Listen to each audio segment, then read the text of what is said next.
പുരുഷന്മാരിലും സ്ത്രീകളിലും ഒരുപോലെ കഷ്ടപ്പെടുന്ന ഒരു പ്രശ്നമാണ് മുടികൊഴിച്ചിൽ. ഒത്തിരി പേര് ഇതിൻ്റെ കാരണങ്ങൾ അറിയാതെ പല ഹെയർ ഓയിലും അതുപോലെ തന്നെ ട്രീറ്റ്മെൻറ്റൊക്കെ ചെയ്ത് കൊഴിച്ചിലിന് വേണ്ടിയിട്ടുള്ള വളരെ എക്സ്പെൻസീവ് ആയിട്ടുള്ള ട്രീറ്റ്മെൻറ്റ് മൊഡാലിറ്റീസൊക്കെ സ്വീകരിച്ചിട്ടും യാതൊരു രീതിയിലുള്ള ഫലം കിട്ടണില്ല എന്നുള്ള നിരാശയോടുകൂടി എന്നെ സമീപിക്കാറുണ്ട്. ഓക്സിജൻ്റെ ആ ഒരു ഇത് നമ്മളുടെ എക്സ്ട്രിമിറ്റീസിലേക്ക്, അതായത് നമ്മുടെ തലയിലേക്കൊക്കെ ഉള്ള ആ ഒരു ഓക്സിജൻ ക്യാരിയിങ് മോളിക്യൂളിൻ്റെ ആ ഒരു അഭാവം ഫസ്റ്റ് നമുക്ക് അറിയുന്നത് നമ്മുടെ മുടികൊഴിച്ചിലാണ്. തോട്ട്സ് ഇങ്ങനെ വന്നുകൊണ്ടിരിക്കും, അവർക്ക് കൺട്രോൾ ചെയ്യാൻ പറ്റാത്ത തോട്ട്സ് ആയിരിക്കും അവർക്ക് വരിക.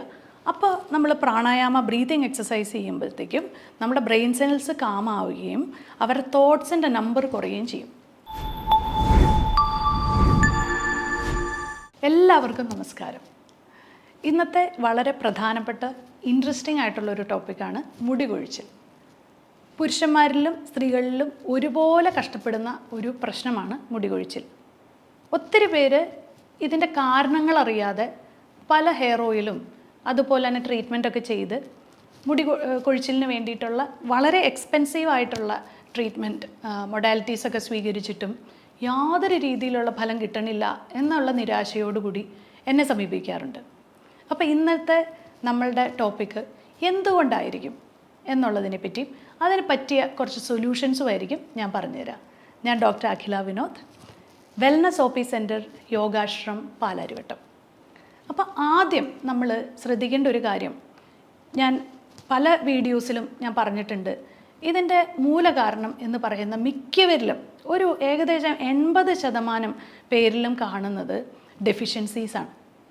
അപ്പോൾ ആണുങ്ങളിൽ യൂഷ്വലി അവർ ബ്ലഡ് ടെസ്റ്റ് ചെയ്യാനായിട്ട് ഉണ്ടെങ്കിൽ തന്നെ അവർ ടെസ്റ്റ് ചെയ്യുന്നത് വൈറ്റമിൻ ഡി. മാക്സിമം പോയി കഴിഞ്ഞാൽ അവർ വൈറ്റമിൻ ഡി മാത്രമേ ചെക്ക് ചെയ്യാറുള്ളൂ. പക്ഷേ ഇനി നെക്സ്റ്റ് ടൈം നിങ്ങൾ പോകുമ്പോൾ നിങ്ങളിലുള്ള തൈറോയ്ഡ് ഗ്രന്ഥികളുടെ ഒരു ഹോർമോൺ, അതായത് തൈറോയ്ഡ് പ്രൊഫൈൽ ഒന്ന് ചെക്ക് ചെയ്യുക, കൂടാതെ ഫെറിറ്റിൻ ചെക്ക് ചെയ്യുക, അത് കൂടാതെ വൈറ്റമിൻ ഡിയും കൂടി ചെക്ക് ചെയ്യുക. ഇതാണ്, ഈ 3 കാരണങ്ങളാണ് പ്രധാനമായിട്ടും ഒരു ആളിൽ, അല്ലെങ്കിൽ ഒരു പുരുഷനിലായിക്കോട്ടെ സ്ത്രീയിലായിക്കോട്ടെ പ്രധാനമായിട്ടും കാണുന്നത് ഇതിൻ്റെ ഒരു ഡെഫിഷ്യൻസി മൂലമാണ്. ചില കേസുകളിൽ പ്രത്യേകിച്ചും ആണുങ്ങളിൽ കാണുന്ന ഒരു മെയിൽ പാറ്റേൺ ഇതെന്ന് പറയുന്നത്, ഇപ്പോൾ കഷണ്ടി വരുന്നതിൽ നമുക്കൊരു പരിധി വരെയാണ് നമുക്കതിനെ ട്രീറ്റ് ചെയ്ത് മെച്ചപ്പെടുത്താൻ പറ്റുള്ളൂ. അങ്ങനെയുള്ളവർക്ക് അതൊരു വേറെ പ്രൊസീജിയേഴ്സിലേക്കൊക്കെ പോയി അവർക്ക് ഒരു കോസ്മെറ്റോളജിസ്റ്റിനെ കണ്ട് അവർക്ക് മുടി വേണം എന്ന് നിർബന്ധമാണെങ്കിൽ അങ്ങനെ ചെയ്യാം. പക്ഷേ ഒരു ഏകദേശം 80 തൊട്ട് 90% പേരിലും ആദ്യം നിങ്ങൾ ബ്ലഡ് ടെസ്റ്റ് ചെയ്ത് നിങ്ങളുടെ ഇതിനകത്ത് എന്തെങ്കിലും ഡെഫിഷ്യൻസീസ് ഉണ്ടോ എന്ന് നോക്കിയതിന് ശേഷം അങ്ങനെ ഒരു തീരുമാനത്തിലേക്ക് പോവുകയായിരിക്കും നല്ലത്. മിക്കവരിലും കാണുന്നത്, ഞാൻ ഏറ്റവും കൂടുതൽ കാണുന്നത് വൈറ്റമിൻ ഡിയുടെ ഒരു ഡെഫിഷ്യൻസി തന്നെയാണ്. വൈറ്റമിൻ ഡി ചെക്ക് ചെയ്ത് കഴിയുമ്പോൾ അവർ യൂഷ്വലി കാണും ഒരു 20 to 30 ഒരു ഇൻസഫിഷ്യൻസി എന്നുള്ളൊരു രീതിയിലേക്ക്. 30 എന്ന് പറയുമ്പോഴത്തേക്കും അത് സഫിഷ്യൻ്റാണ്. പക്ഷേ എന്നിരുന്നാൽ പോലും നിങ്ങൾക്ക് കുറച്ച് സ്ട്രെസ്സും കാര്യങ്ങളൊക്കെ ഉണ്ടെങ്കിൽ നിങ്ങൾക്കൊരു 30-ന് മുകളിൽ, അതായത് 30 to 100 ആണ് സഫിഷ്യൻറ്റ് വൈറ്റമിൻ ഡി ലെവൽസ് എന്ന് പറയുന്നത്. പക്ഷേ ഈ ഒരു 30 എന്നുള്ളത് കൊണ്ട് നിങ്ങൾ തൃപ്തിപ്പെടാതെ നിങ്ങളൊരു 50-ലേക്ക് വൈറ്റമിൻ ഡി ആക്കുകയാണെങ്കിൽ നിങ്ങളുടെ സമ്മർദ്ദത്തിനും കുറവുണ്ടാവും. അതുകൂടാതെ ഈ ഒരു മുടിയുടെ ഒരു കൊഴിച്ചിൽ പെട്ടെന്ന് തന്നെ നിൽക്കുന്നതായിട്ട് നിങ്ങൾക്ക് കാണാൻ സാധിക്കും. വൈറ്റമിൻ ഡി ഞാൻ ഒരു ദിവസം മുഴുവൻ ഞാൻ പുറത്താണ്, അതുകൊണ്ട് എനിക്ക് വൈറ്റമിൻ ഡി ധാരാളം കിട്ടും എന്ന് പറയുന്നവരുണ്ടാവും.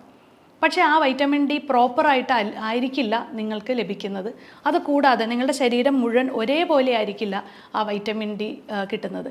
സൂര്യപ്രകാശം വളരെ ശരിയാണ്, അത് നിങ്ങൾ സൂര്യപ്രകാശത്തിൻ്റെ ഉള്ളിൽ നിങ്ങൾ പുറത്ത് എക്സ്പോസ് ചെയ്യുവാണെങ്കിൽ തീർച്ചയായിട്ടും കിട്ടും.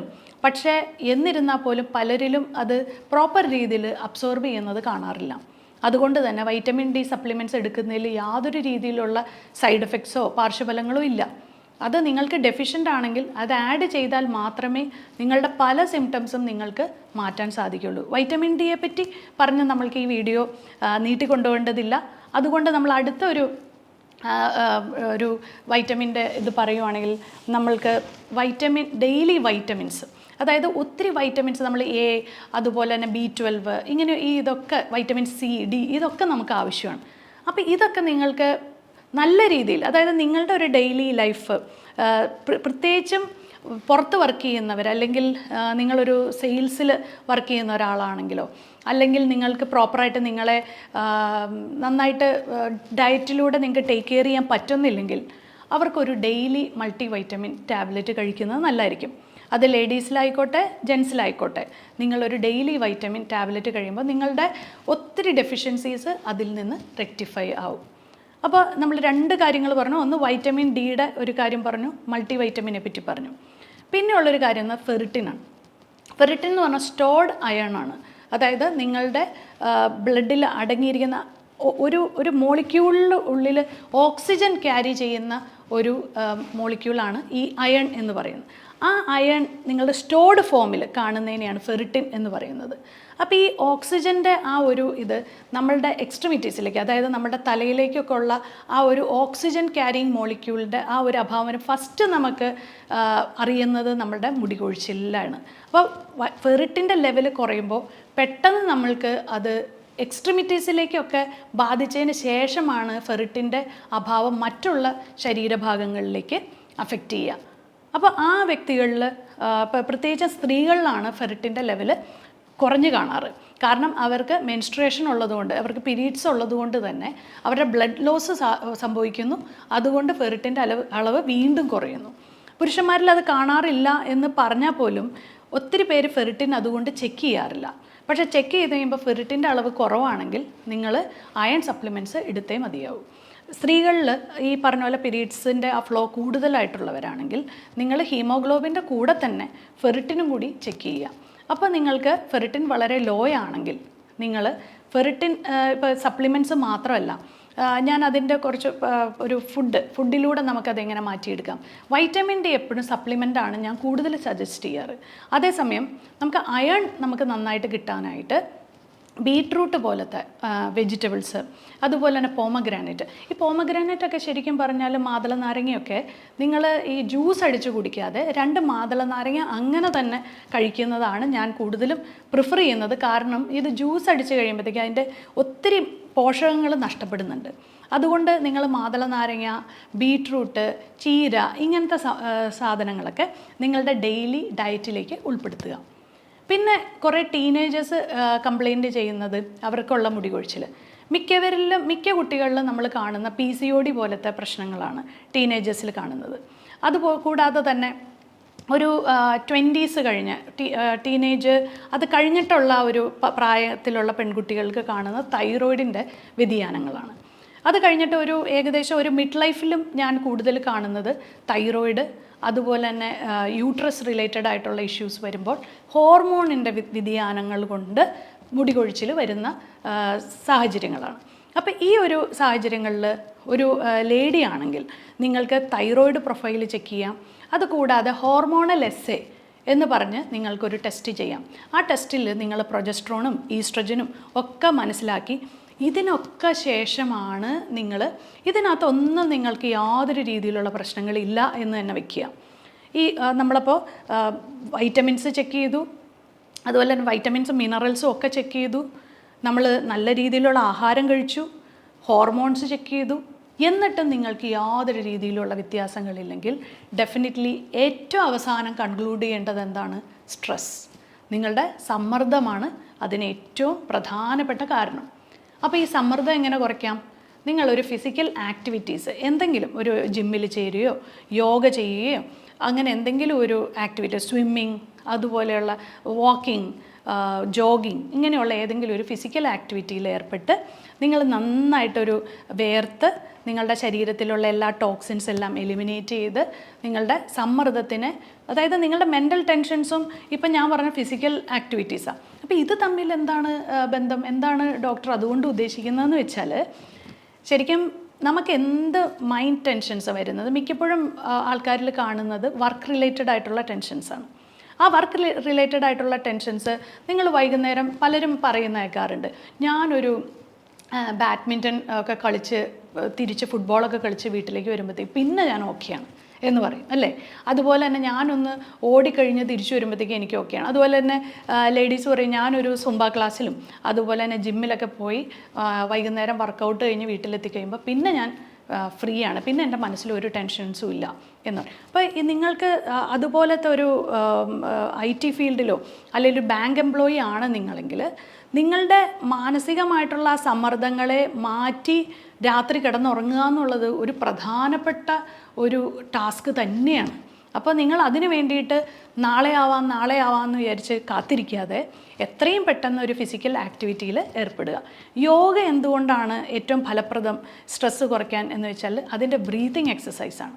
അപ്പോൾ എപ്പോഴും സ്ട്രെസ്സുള്ളൊരു വ്യക്തിയിൽ അവർ ഭയങ്കര എപ്പോഴും ഒരു ആക്റ്റീവായിരിക്കും. ഇൻ ദ സെൻസ് അവരെന്തുകൊണ്ടാണ് ആക്റ്റീവ് എന്ന് പറഞ്ഞാൽ മെൻ്റലി ആക്റ്റീവായിരിക്കും. തോട്ട്സ് ഇങ്ങനെ വന്നുകൊണ്ടിരിക്കും, അവർക്ക് കൺട്രോൾ ചെയ്യാൻ പറ്റാത്ത തോട്ട്സ് ആയിരിക്കും അവർക്ക് വരിക. അപ്പോൾ നമ്മൾ പ്രാണായാമ ബ്രീതിങ് എക്സസൈസ് ചെയ്യുമ്പോഴത്തേക്കും നമ്മുടെ ബ്രെയിൻ സെൽസ് കാമാവുകയും അവരുടെ തോട്ട്സിൻ്റെ നമ്പർ കുറയുകയും ചെയ്യും. പിന്നെ റിലാക്സേഷൻ ടെക്നിക്ക് അങ്ങനെയുള്ള കുറേ കാര്യങ്ങളുണ്ട് യോഗയിൽ. അല്ലാതെ നമ്മൾ യോഗ ആസനാസ് എന്നുള്ളത് സ്ട്രെച്ചസ് മാത്രമല്ല, ബ്രീതിങ് എക്സസൈസിന് ഒത്തിരി വണ്ടേഴ്സ് നമ്മളുടെ ലൈഫിൽ ചെയ്യാൻ പറ്റും. ഈ യോഗ ഒരു നേരം യോഗ ചെയ്യുക, ഒരു നേരം നിങ്ങൾ ഏതെങ്കിലും വാക്കിംഗ് അങ്ങനെയുള്ളത് രാവിലെ എണീറ്റ വഴി ഒന്ന് നടക്കാൻ പോവുകയോ ഓടാൻ പോവുകയോ ചെയ്യുക, അല്ലെങ്കിൽ യോഗ ചെയ്യുക. ഒരു സമയത്ത് ബ്രീതിങ് എക്സസൈസും നിങ്ങളുടേതായിട്ടുള്ള ഒരു മൈൻഡ്ഫുള്ളായിട്ട് നിങ്ങൾ ഉറങ്ങുന്നതിന് മുമ്പായിട്ടാണെങ്കിലും കുറച്ച് നേരം ഒന്ന് മെഡിറ്റേഷൻ ചെയ്യുക. ഇത്രയൊക്കെ ചെയ്തിട്ട് നിങ്ങൾ എന്ത് സംഭവങ്ങളാണെങ്കിലും, എന്ത് എക്സ്റ്റേണൽ ട്രീറ്റ്മെൻറ്റ്, അത് ഓയിലായിക്കോട്ടെ വേറെ ഏതെങ്കിലും ട്രീറ്റ്മെൻറ്റ് ആയിക്കോട്ടെ, എന്ത് ചെയ്താലും നിങ്ങൾക്ക് 100% ബെനിഫിഷ്യലായിരിക്കും. അപ്പം ഞാൻ ഈ പറഞ്ഞ ടിപ്സ് എല്ലാവരും ഓർക്കുമെന്ന് വിചാരിക്കുന്നു. ഇത് ഓൾറെഡി അറിയാവുന്നവർക്ക് വേണ്ടിയിട്ടല്ല, ഇതിനെപ്പറ്റി അവയർനെസ് ഇല്ലാത്തവർ ഇന്ന് തന്നെ പോയിട്ട് നിങ്ങളുടെ ബ്ലഡ് ടെസ്റ്റ് എല്ലാം ഒന്ന് ചെക്ക് ചെയ്ത് നോക്കൂ.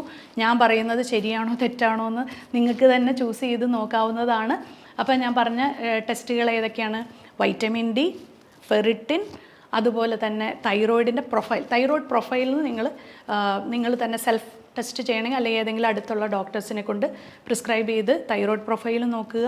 ഹോർമോണൽ എസ്സേ ലേഡീസിന് വേണ്ടിയിട്ട് ചെയ്യുക. ഇത്രയൊക്കെ കാര്യങ്ങൾ ചെയ്തു കഴിഞ്ഞാൽ നിങ്ങൾക്ക് മനസ്സിലാവും എവിടെയാണ് നിങ്ങളുടെ പ്രോബ്ലം. അപ്പം ഞാൻ മൂലകാരണവും അതിനുള്ള കുറച്ച് സൊല്യൂഷൻസും പറഞ്ഞു തന്നു എന്ന് വിശ്വസിക്കുന്നു. അപ്പോൾ വീണ്ടും ഇൻട്രസ്റ്റിങ്ങുമായിട്ടുള്ളൊരു ടോപ്പിക്കായി ഇനിയും കാണാം.